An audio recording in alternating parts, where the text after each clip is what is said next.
প্রিয় দর্শক, অদ্ভুত বাংলা চ্যানেলে আপনাদের সবাইকে স্বাগত। বাংলাদেশের রাজনীতির ইতিহাসে যিনি এক আলোচিত ও অবিচ্ছেদ্য নাম, সেই সাবেক প্রধানমন্ত্রী বেগম খালেদা জিয়া এখন এক কঠিন জীবন সংগ্রামের মুখে। তার অসুস্থতা এখন কেবল একটি ব্যক্তিগত স্বাস্থ্য সমস্যা নয়, বরং এটি দেশের রাজনৈতিক অঙ্গনে এক গভীর অস্থিরতা সৃষ্টি করেছে। তার শারীরিক অবস্থা কি এতটাই ভয়াবহ যে দেশ বিদেশে চিকিৎসা এখন জরুরি? তার শেষ বার্তাটি কি? আজ আমরা অনুসন্ধান করব সেই সব উত্তর যা জানতে উৎসুক পুরো জাতি। আমরা দেখব খালেদা জিয়ার অসুস্থতার সর্বশেষ ও সম্পূর্ণ হালচাল কি, চিকিৎসকরা ঠিক কি বলছেন, দেশের বাইরে থাকা জ্যেষ্ঠ পুত্র তারেক রহমান তার মায়ের এই সংকট নিয়ে কি আবেগঘন বক্তব্য দিয়েছেন, তিনি কি কোনো চূড়ান্ত সিদ্ধান্ত নিতে চলেছেন, তারেক জিয়া কবে নাগাদ বা কোন পরিস্থিতিতে দেশে ফিরতে পারেন, সেই সম্ভাবনা কতটা? বিএনপি মহাসচিব মির্জা ফখরুল ইসলাম আলমগীর এই কঠিন সময়ে দলের অবস্থান নিয়ে কোন গুরুত্বপূর্ণ ঘোষণা দিয়েছেন? বিশ্বাস করুন, এই ভিডিওতে এমন সব তথ্য উঠে আসবে যা আপনাকে হতবাক করে দেবে। তাই এই গুরুত্বপূর্ণ বিশ্লেষণটি এক মুহূর্তের জন্য মিস করবেন না, কারণ বেগম খালেদা জিয়া এবং তারেক রহমানকে নিয়ে আমাদের আজকের বিশেষ প্রতিবেদন শুরু হচ্ছে। বেগম খালেদা জিয়ার অসুস্থতা নিয়ে এখন পুরো জাতি উদ্বিগ্ন। বর্তমানে তিনি রাজধানীর এভারকেয়ার হাসপাতালের একটি বিশেষ মেডিকেল বোর্ডের অধীনে চিকিৎসাধীন আছেন। দীর্ঘদিন ধরেই তিনি লিভার সিরোসিস, ডায়াবেটিস এবং হৃদরোগ সহ একাধিক জটিল রোগে ভুগছেন। তবে সাম্প্রতিক সময়ে তার শারীরিক অবস্থার অবনতি, বিশেষ করে পরিপাকতন্ত্রে বারবার রক্তক্ষরণ, চিকিৎসকদের কপালে ফেলেছে চিন্তার ভাঁজ। হাসপাতালের সূত্র এবং পারিবারিক সূত্রে বারবার জানা গেছে, খালেদা জিয়া চিকিৎসায় নিয়োজিত মেডিকেল বোর্ড তার অবস্থা অত্যন্ত সংকটাপন্ন বলে মনে করছে। তাদের মতে, দেশের অভ্যন্তরে এই মুহূর্তে তাকে বাঁচিয়ে রাখার জন্য প্রয়োজনীয় আধুনিক ও স্থায়ী চিকিৎসা সুবিধা সীমিত।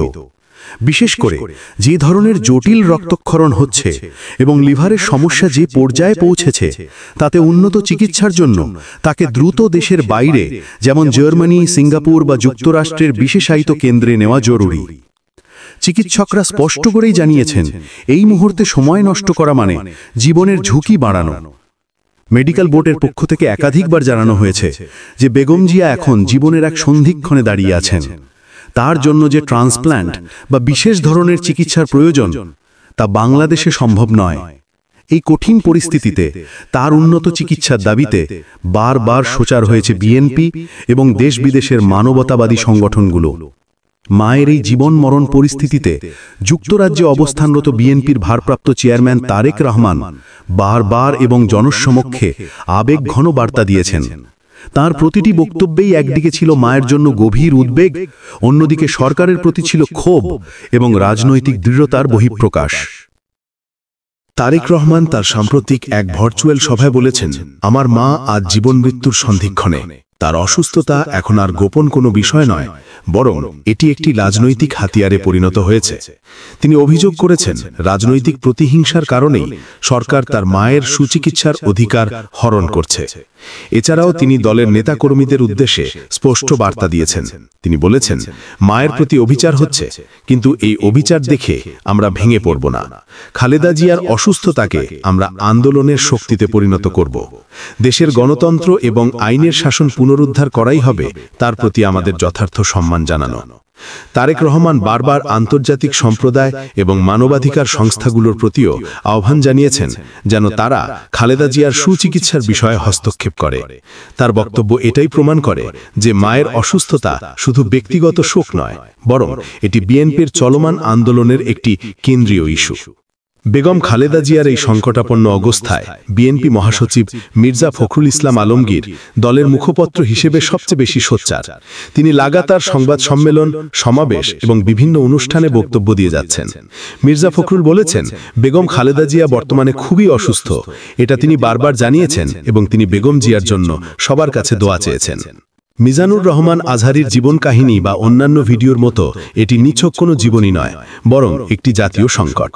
বেগম খালেদা জিয়ার অসুস্থতা, তারেক রহমানের আবেগঘন বার্তা, ফখরুলের রাজনৈতিক তৎপরতা এবং চিকিৎসকদের উদ্বেগ, এই সবকিছু মিলে বাংলাদেশের রাজনীতি এক গভীর অনিশ্চয়তার মধ্যে রয়েছে।